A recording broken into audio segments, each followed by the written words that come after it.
Saudara pemirsa, jumpa bersama saya Oya Pigome dalam seputar Nabire hari ini, edisi Kamis 13 April 2023. Dua topik informasi dari Nabire telah disiapkan redaksi untuk disimak bersama. Berikut selengkapnya. Puluhan orang guru P3K, pegawai pemerintah dengan perjanjian kerja tingkat SMA dan SMK di Nabire mempertanyakan status P3K pasca pemekaran Provinsi Papua Tengah. 56 orang guru pegawai pemerintah dengan perjanjian kerja P3K tingkat SMA dan SMK di Nabire mempertanyakan status tenaga guru P3K. Pasalnya, sejak adanya pemekaran Provinsi Papua Tengah dari Provinsi Induk Papua, status para guru P3K tingkat SMA dan SMK ini menjadi tidak menentu. Para tenaga guru ini belum mengetahui berada pada naungan birokrasi pemerintah provinsi atau pada pemerintah daerah Nabire. Mempertanyakan hal ini, para guru P3K telah melakukan upaya bertemu dan berkoordinasi langsung dengan pihak terkait di pemerintahan Provinsi Papua, termasuk pada Dewan Perwakilan Rakyat Papua DPRP Komisi 5. Namun hingga saat ini, para tenaga guru P3K ini belum mendapatkan kejelasan status. Menindaklanjuti situasi tersebut, pada Kamis 13 April 2023, para guru P3K tingkat SMA dan SMK di Nabire menggelar pertemuan bersama Ketua Persatuan Guru Republik Indonesia PGRI Nabire. Pertemuan dilaksanakan di Aula Universitas Satya Wiyata Mandala Nabire. Tidak hanya melaksanakan pertemuan dengan Ketua PGRI, para guru P3K ini juga mendatangi kantor Dinas Pendidikan Nabire guna meminta kejelasan status guru P3K. Selain itu, dari 56 orang tenaga guru tersebut, 2 orang diantaranya sejak 2022 lalu hingga saat ini belum menerima pembayaran gaji. Sementara 54 orang lainnya juga belum menerima pembayaran gaji sejak Januari hingga April 2023. Ketua PGRI Nabire mengatakan akan bersama para guru mengawal proses kejelasan status hingga persoalan ini menjadi jelas. PGRI diminta bantu untuk mendampingi teman-teman punya status P3K untuk guru SMA dan SMK yang ternyata karena adanya DOB baru dan juga dengan adanya kebijakan dari pemerintah Provinsi Papua tentang pelaksanaan otonomi khusus itu menyerahkan kembali SMA SMK ke kabupaten, ternyata dampaknya cukup memprihatinkan karena sampai hari ini P3K ini belum menerima gaji dan ini sangat fatal, dan saya sebagai Ketua PGRI menyesalkan kebijakan-kebijakan seperti ini. Dan saya berharap siapapun dia yang menjabat mengurus tentang masing-masing guru tidak mengulangi lagi permasalahan ini, karena kita punya pengalaman lalu pada saat Undang-Undang Nomor 23 dilaksanakan, kita alihkan ke provinsi juga sama, bahkan itu kita jalani dengan demo. Tapi saat ini saya pikir sudah tidak lagi seperti itu. Tapi saya berharap dengan kerendahan hati kepada teman-teman yang di Provinsi Papua dan juga di Kabupaten Nabire maupun juga Provinsi Papua Tengah untuk serius, sehingga teman-teman ini bisa memasuki masa perayaan Lebaran dengan baik jika mereka punya gaji itu bisa dibayarkan. Baik ASN, pensiun maupun P3K itu setiap tahun kau sudah masuk di DAU kabupaten dan provinsi sesuai dengan di mana mereka bekerja. Begitu. Nah, P3K ini kan juga sudah, hanya sekarang ada keinginan dibayarkan di kabupaten kembali, sedangkan aturannya atau regulasinya belum dibuat, sehingga ini belum bisa dilaksanakan.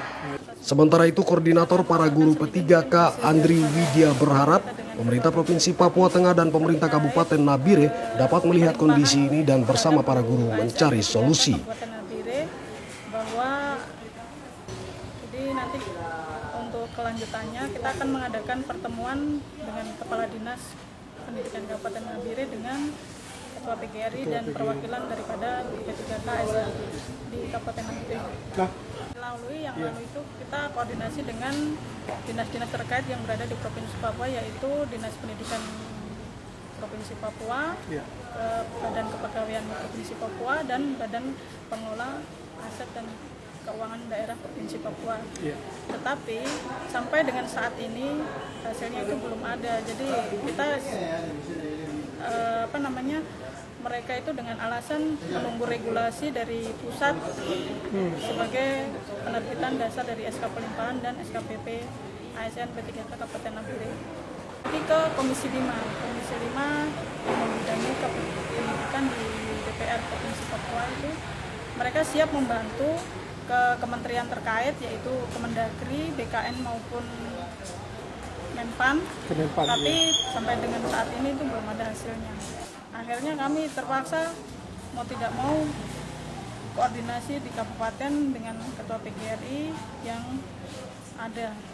Harapan kami ya kami punya status kejelasan itu betul-betul harus ya maksudnya diurus betul-betul ya kejelasannya itu. Kita sebetulnya pegawai provinsi kah, pegawai kabupaten, kalau memang provinsi ya diurus baik-baik, kalau memang kabupaten dialihkan ya kita. Dari Nabire Sarifuddin melaporkan. Sertai dasar. Kepolisian Sektor Nabire Kota menggelar konferensi pers pengungkapan kasus kriminal 3C, pencurian dengan kekerasan, dan pencurian kendaraan bermotor curanmor. Konferensi pers terkait pengungkapan kasus pencurian dengan kekerasan, dan kasus pencurian kendaraan bermotor digelar Kepolisian Sektor Nabire Kota pada Kamis 13 April 2023. Konferensi pers ini dipimpin Kapolsek Nabire Kota Komisaris Polisi Mardi Marpaung.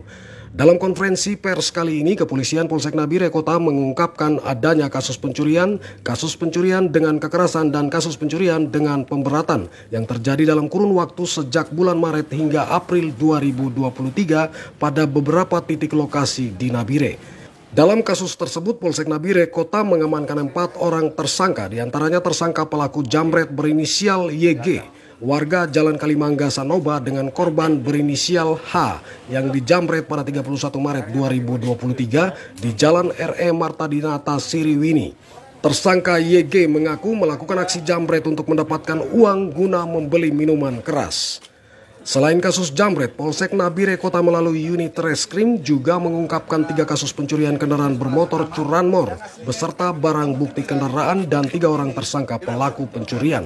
3 orang tersangka tersebut dijaring Kepolisian Polsek Nabire pada 3 lokasi yang berbeda-beda, yakni tersangka berinisial PD 18 tahun, warga KPR Pasar Sore Siriwini Nabire, yang melakukan aksi pencurian kendaraan bermotor pada 27 Maret pukul 12.30 waktu Indonesia Timur siang, dengan lokasi di Jalan Silas Papare Lorong 4 Siriwini dengan korbannya berinisial HIA.